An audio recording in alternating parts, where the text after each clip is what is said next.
বাংলাদেশ থেকে অস্কারের best international feature film বিভাগে পাঠানোর জন্য এবার জমা পড়েছিল 5টি সিনেমা। তার মধ্যে থেকে লিসা গাজী পরিচালিত বাড়ির নাম শাহানাজ সিনেমাটিকে চূড়ান্ত করে মূল আসরের জন্য পাঠাচ্ছে অস্কার বাংলাদেশ কমিটি।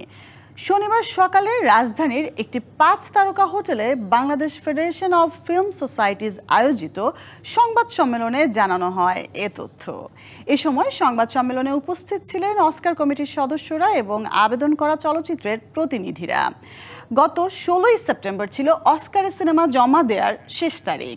নির্ধারিত সময়ে জমা পড়ে 5টি সিনেমা। 24 এবং 25 সেপ্টেম্বর জমা পড়া চলচ্চিত্রগুলোর স্ক্রিনিংয়ে অস্কার কমিটির সদস্যরা যাচাই বাছাই করেন। সকল পর্যালোচনা শেষে সত্য কাহিনী অবলম্বনে নির্মিত বাড়ির নাম শাহানাকে সেরা আন্তর্জাতিক ভাষার সিনেমা বিভাগে পাঠানোর জন্য চূড়ান্ত করেন। 2026 সালের মার্চে বসবে 98তম অস্কারের আসর। কো-রাইট করেছি সেই অভিজ্ঞতা